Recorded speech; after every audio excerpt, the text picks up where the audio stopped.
안녕하세요, 디지털투데이입니다. 오늘은 6세대 그랜저 IG 페이스리프트 모델 더 뉴 그랜저를 시승하러 왔습니다. 이번 그랜저는 3년 만에 나온 페이스리프트 모델인데도 완전 신차처럼 많이 바뀌었는데요. 외관하고 실내는 다음 기회에 살펴보기로 하고 이번에는 시승 소감부터 전하겠습니다. 시승차는 3.3 가솔린 캘리그래피 모델입니다. 캘리그래피는 이번에 새롭게 추가된 최상위 트림인데요. 그랜저 2.5에서도 캘리그래피를 선택할 수 있습니다. 대신 가격이 그랜저 2.5 기본형은 3,294만원인데 캘리그래피는 4,108만원이나 됩니다. 그만큼 그랜저에 있는 좋은 사양은 다 때려 넣은 차라고 보시면 됩니다.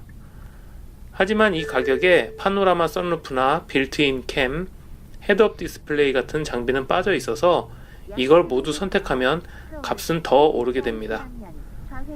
제네시스 G70이랑 가격대가 겹치는데 아시다시피 서로 성격은 많이 다르죠. 그랜저는 2.5 캘리그래피에서 3.3 캘리그래피로 업그레이드 하는데 241만원만 더 내시면 되고요. 그랜저 2.5는 먼저 출시된 기아 K7 프리미어와 마찬가지로 신형 엔진인 스마트 스트림 2.5 가솔린 엔진을 탑재합니다. 하지만 3.3은 전부터 사용하던 엔진이고요. 3.3 모델 최고 출력은 290마력, 최대 토크는 35.0kgm입니다. 변속기는 8단 자동이고 물론 앞바퀴 굴림이고요. 신형 그랜저는 부분 변경 모델인데도 불구하고 휠베이스를 40mm나 늘린 것이 큰 특징인데요. 거기에 맞게 차이 많은 부분을 바꾸었습니다. 겉으로 보이는 부분뿐만이 아니라 스티어링이나 서스펜션처럼 핸들링, 승차감에 관련된 부분들도 손볼 수밖에 없었는데요. 그냥 허리가 늘어났으니까 거기 맞게 보완을 한 것이 아니라 그랜저가 현대라는 자동차 브랜드의 최상위 모델로 다시 돌아온 만큼 플래그십으로서의 역할에 어울리도록 새로운 설정을 찾은 것으로 보입니다. 기존 그랜저가 차의 주행 성능이나 운전 특성 면에서 이전보다 젊어지려는 노력을 보여줬다면 이번에는 그런 혈기를 다소 누그러뜨리고 제네시스가 아니라 현대의 최상위 모델에 맞는 정숙성과 안락함, 품격에 중점을 두었습니다. 이런 컨셉은 어쩌면 파격적으로 변신한 외관의 앞모습과는 조금 어울리지 않아 보일 수도 있는데요. 현대자동차에서는 어느 한쪽에 치우치지 않고 전반적인 균형을 잡는데 노력을 했다고 설명하고 있습니다.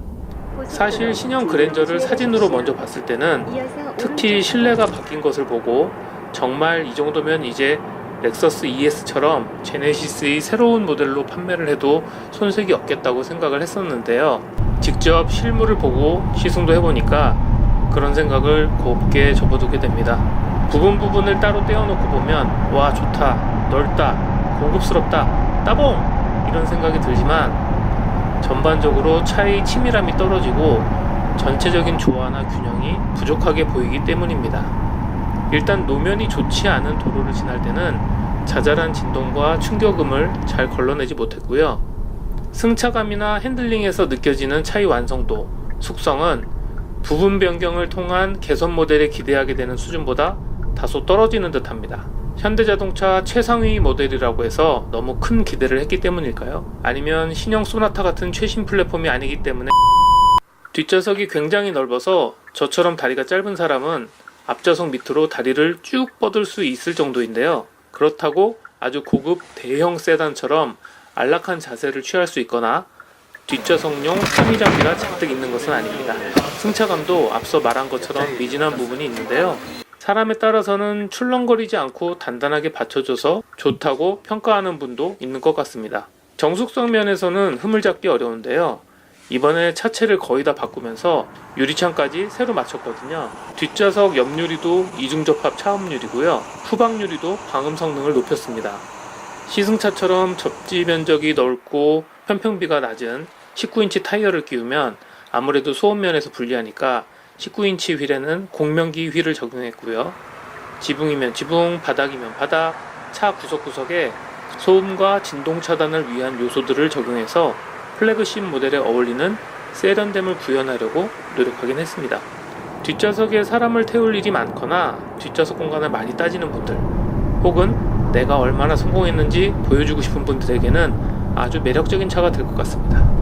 이번 시승은 여건상 자동차 전용 도로 위주로 시승을 했는데요. 시승차는 3.3L V6 290마력 엔진을 탑재한 만큼 고속 영역에서도 시원시원한 가속력을 보여주었습니다. 그냥저냥 기름 아끼면서 달리는 198마력짜리 그랜저 2.5 모델하고는 비교할 수가 없는데요. 이렇게 힘차게 가속할 때 기분이 썩 좋지는 않습니다. 속도를 높이면 차가 지면에 착 붙는 맛이 있어야 되는데 이 차는 그 반대거든요.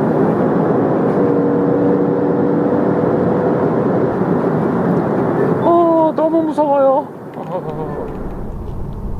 직선 도로에서 가속할 때뿐만이 아니라 빠른 속도로 코너를 통과할 때도 뭐라고 하면 좋을까요? 차가 허우적댄다고 그럴까요? 차체가 불안하게 움직이거나 금방 한계점을 드러내는 건 아닌데 스티어링 휠을 감고 가속 페달, 브레이크 페달을 밟을 때 차의 반응이 일관되지 않아서 은근 불안한 면이 있습니다. 운전자가 강심장이라서 이런 건 별로 개의치 않고 막 밟을 수 있으면 높은 속도를 내긴 쉬운데요. 빨리 달린다고 해서 더 기분이 좋아지는 그런 차는 아닌 것 같습니다. 엔진 회전은 좋습니다. RPM을 많이 높여도 거슬리는 소음이나 떨림이 없이 적당하고요. 변속기도 스티어링 휠의 패드를 이용해서 변속을 할 수가 있는데 스포츠 모드에서도 회전 한계가 되면 자동으로 시프트업이 진행되고요. 수동 모드로 조작하면 반응이 약간 더디긴 하지만 자동 모드에서는 튀거나 엇박자를 내지 않고 부드럽게 변속이 돼서 차 성격을 생각하면 나쁘지 않습니다. 아무래도 자동차 전용 도로 위주로 시승을 하다 보니까 HDA 기능을 사용할 기회도 몇 번 있었는데요. 신형 그랜저는 기존의 고속도로에서만 작동하던 HDA를 자동차 전용 도로까지 대폭 확대했습니다. 예를 들어서 시속 90km 구간 단속을 하는 도로를 지날 때 이걸 작동시키면 운전자가 크루즈 컨트롤 주행 속도를 100km 혹은 200km 이렇게 과속을 하게끔 설정을 했더라도 차가 알아서 제한 속도를 넘지 않게끔 평균 속도를 조절해서 맞춰주고요. 속도뿐만 아니라 앞차와의 간격 유지, 차로 중앙 유지까지 자동으로 해주니까 MSG 조금 쳐서 운전자는 두 손 두 발 다 놓고 운전석에 앉아만 있어도 됩니다. 그런데 그동안 고속도로에서 사용해봤던 현대자동차 HDA 기능하고는 다르게 여기 자동차 전용 도로에서는 운전자가 스티어링 휠에서 손을 떼고 달릴 수 있는 시간이 별로 길지 않았는데요. 물론 안전을 위해서는 그게 더 바람직하다고 생각하고요. 확실히 자동차 연비는 운전 스타일에 따라서 많이 바뀌는 것 같습니다. HDA를 사용하지 않고 적당히 가속을 하면서 달렸을 때는 연비가 7km 정도 나왔는데 HDA를 이용해서 일정 속도를 꾸준하게 유지했더니 금방 9km, 10km까지 올라가는 것을 확인할 수 있었습니다. 그랜저 3.3 공인연비는 18인치 기준 9.7km, 19인치 기준 9.6km고요. 2.5에 17인치 타이어를 끼우면 11.9km까지 올라갑니다. 일반인이 구입할 수 있는 3.0 LPI 그리고 요즘 인기가 자꾸 올라가고 있는 그랜저 하이브리드도 함께 출시가 됐으니까 참고하시고요. 가격은 2.5가 3,294만원, 3.3이 3,578만원, 그랜저 하이브리드 3,669만원. 네, 3.3보다 하이브리드가 더 비싸죠.